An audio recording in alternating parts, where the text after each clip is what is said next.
At 3:30, we got Grambling, who's 1-0. Trying number 1, Ohio State, who's also 1-0. Ohio State favored by 55.5 points on the Big Ten Network. Julian Sayin went 13-20, threw for 126 yards, 1 touchdown, 0 interceptions in a massive win against Texas.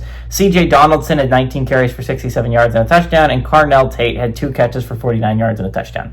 Was it the most beautiful offensive game for Ohio State? No. Did that still result in a win for Ohio State against the number 1 team in the nation? Yes. So I think what's really going to be interesting here is now Ohio State has it, right? They are the number 1 team in the nation. If they consistently keep winning, they will be the number 1 seed in the college football playoff. And I think that's really big if you're Ohio State. Julian Sayin did not look awesome against Texas, but Texas has a very good defense. And Julian Sayin, that was his first career start. I expect him to start playing better. If things hold serve, I think the big game that will be really interesting is, well, number 1, Ohio State going to Illinois is going to be a fascinating football game if both of those teams look like 4-0, 5-0 when they play each other. If you're looking at that aspect of it. But Ohio State, Penn State, when they play each other, I think is going to be a very, very important football game. It could easily be the number 1 versus the number 2 team in the nation. It could easily end up deciding seeding. Obviously, I think Ohio State and Penn State, looking at it now, will probably be playing for a Big Ten championship game. So that game and the regular season game could end up being massively important to see who gets the 1 seed and who likely will get the 4 seed, right?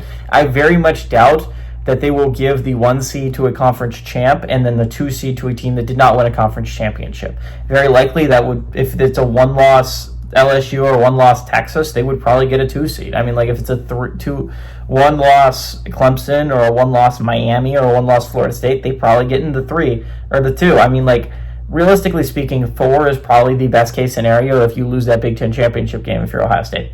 All that being said, Ohio State looked pretty good defensively against Texas. I think they're going to grow offensively in this game. They're playing a Grambling team that is just not even close to Ohio State's level. It's going to be something like a Long Island drubbing for Florida State this week, or when Texas Tech played University of Arkansas Pine Bluff last week. I do not expect this game to be pretty. I think we could see shortened quarters in the second half. So give me Ohio State to win, and I like the Buckeyes to also cover this 55.5 point spread.